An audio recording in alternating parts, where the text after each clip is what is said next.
My name is Aviere, and I'm from North Denver. I want to be a filmmaker because I want to tell stories. I want to tell stories that are not of just my reality, but people around me. Because a lot of times people don't realize that your reality is the same as like the person down the street, or in another state, or another country.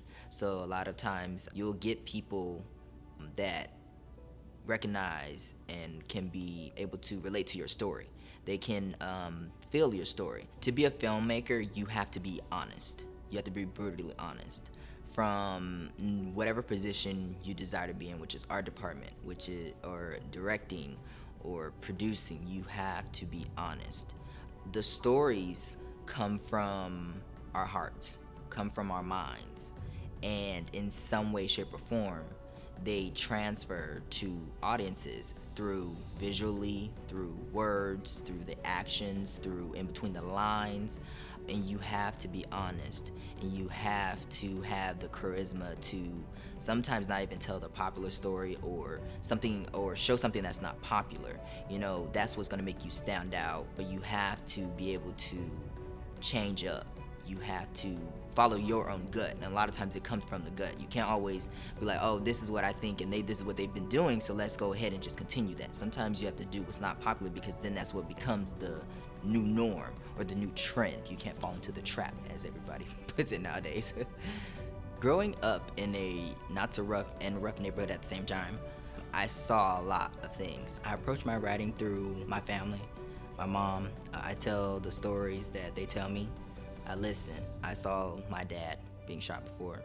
I saw him have an affair with the lady across the way when she was married. Not to just put my family's business out there, I have to be brutally honest. I lived next door to the Aviere family, which were a known gang in the neighborhood. Then literally, because we lived in an apartment complex, so it was like a apartment building, and the next was like houses. And ironically, or I guess I could say weirdly, there was another gang in a house literally directly like 100 feet from them. So I saw a lot of roughness. Even through my family, I saw a lot of roughness. So all my stories come from them. All of my stories come from the things I've seen, what I heard, what I felt about it. What did I feel about it at a young age, and how I feel about it now. It all connects, and that's how I write my stories. And I like to write more stories that are, in terms of genre, are romance.